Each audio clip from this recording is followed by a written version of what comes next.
গতকাল রাত 8টার দিকে খানজাহান আলী দিঘিতে অনাকাঙ্ক্ষিতভাবে কুমিরে একটি বাচ্চা 8 বছরের ফাতেমা নামে একটি বাচ্চাকে কুমিরে নিয়ে যায়।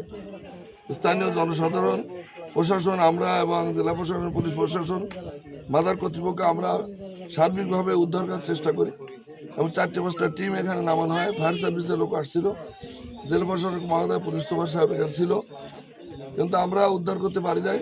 সারা রাত অনেক চেষ্টা করে ভোর 4:30টার দিকে এখানে অতর্কিতভাবে দেখা যায় যে ভেসে উঠছে একটি ডেড বডি। তখন ওই মেয়ে ফাতেমা, বয়স 8, ও ডেড বডিটা পাওয়া যায়। তবে লাশ অক্ষত হবে, তবে সমস্ত শরীরে কুমিরের দাঁতের ক্ষত চিহ্ন আছে।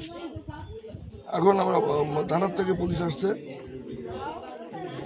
পোস্টমর্ট ওই সুরতাল রিপোর্ট হয়েছে এবং আমরা আজকে জোহরবাদ এখানে সর্বস্তরের জনগণ, মাজারে খাদেম, কর্তৃপক্ষ, জেলা প্রশাসক, পুলিশ প্রশাসনের উপস্থিতিতে আমরা জানাজা দেবো এবং এখানে আমাদের মাজারের এখানে নির্ধারিত গণকবরের একটি জায়গা আছে পূর্ব পাশে, আমাদের মাজারের জায়গা, সেখানে আমরা দাফন করবো।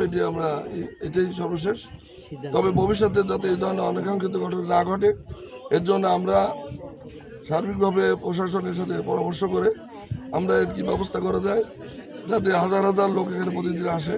মানুষের নিরাপত্তাটা আগে দেখতে হবে, তারপরে মাজারের ঐতিহ্য, ইতিহাস ধরে রাখতে হবে। আপনাদের ধন্যবাদ।